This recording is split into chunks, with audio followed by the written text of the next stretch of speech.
Hai, Assalamualaikum warahmatullahi wabarakatuh. Ketemu lagi sama Tiwi. Kali ini Tiwi bakalan berbagi tips ke teman-teman semuanya. Gimana sih caranya membuat kompos dari kotoran kambing? Nah, untuk bahan-bahannya ada kotoran kambing ya tentunya. Kemudian ada sekam dan ada air buat nanti nyiramnya. Dan di akhir itu nanti kita butuh plastik buat menutupnya. Tapi apakah harus bahannya itu cuman kotoran kambing sama sekam aja? Enggak, jadi kalau teman-teman punya dedaunan kering atau rumput-rumput kering itu bisa dimasukkan karena semakin beragamnya bahan itu akan semakin baik. Untuk pembuatannya yaitu bersap ya atau berlapis-lapis.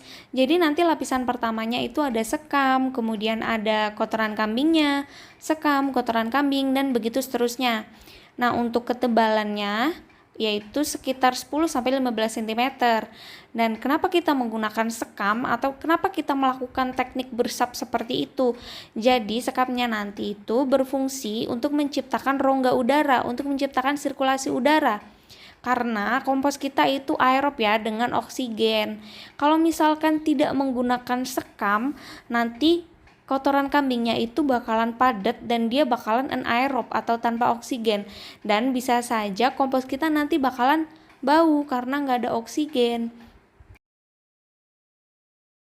Tetapi kalau kita lihat dari kondisi kotoran kambingnya kita itu sudah cukup bagus karena dia sudah tercampur atau membawa sisa-sisa pakan kambing. Nah, itu bisa membantu untuk menciptakan rongga di dalam kotoran kambing itu. Jadi dia nggak bakalan padat. Tetapi di sini kita memilih untuk tetap mencampurkan sekamnya. Karena apa? Karena yang seperti Tiwi tadi sudah bilang bahwa semakin beragamnya bahan itu semakin baik.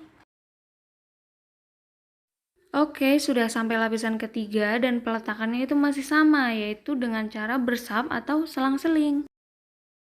Oh iya, untuk pemberian airnya itu bisa dilakukan mulai dari lapisan pertama. Karena kalau misalkan nanti kita memberikan airnya itu di akhir, setelah komposnya ini sudah berlapis-lapis dan sudah tinggi, nanti air bakalan susah untuk menembus ke lapisan yang paling bawah. Jadi akan lebih efektif jika pemberian air itu setiap lapisnya. Nah, pemberian air ini itu bertujuan untuk melembabkan karena apabila kondisinya itu kering, proses dekomposisinya bakalan berhenti. Dan kalau teman-teman melakukan proses pembuatan kompos kayak gini nih, langsung di atas tanah, teman-teman nggak perlu khawatir kalau ada kelebihan air, karena kelebihan air bakalan langsung masuk ke dalam tanah. Dan satu tips lagi nih, mending kebanyakan air daripada kekurangan air karena nanti kalau kekurangan air, kelembabannya kurang, proses dekomposisi bakalan berhenti. Toh kalau kebanyakan air, airnya bakal langsung masuk ke dalam tanah kan? Setelah selesai, maka dilakukan penutupan untuk tetap menjaga kondisinya. Bisa saja kan nanti diceker-ceker oleh ayam maupun terkena benturan air hujan dan komposnya bakalan kemana-mana. Dan nantinya akan dilakukan pengadukan setiap 1 minggu sekali dan dilakukan penyiraman juga. Tetapi kalau misalkan sebelum 1 minggu kita cek ternyata suhunya terlampau tinggi sampai 70-80 derajat Celcius, itu bisa dilakukan pengadukan dan penyiraman. Nah, jadi itu guys cara pembuatan kompos dari kotoran kambingnya, yaitu dengan cara bersap atau berlapis-lapis dan dilakukan pemberian air setiap lapisannya agar pemberian air itu merata dari mulai atas sampai lapisan yang paling bawah. Dan ada satu lagi nih yang Tiwi pengen kasih tahu ke teman-teman, yaitu kenapa Tiwi tidak menambahkan E4 sebagai campuran dalam proses pembuatan kompos. Nah, hal ini dikarenakan Tiwi itu memanfaatkan mikroba dari lingkungan sekitar dan mikroba bawaan dari bahan-bahannya. Karena setiap bahan organik itu pasti sudah memiliki mikroba-mikroba.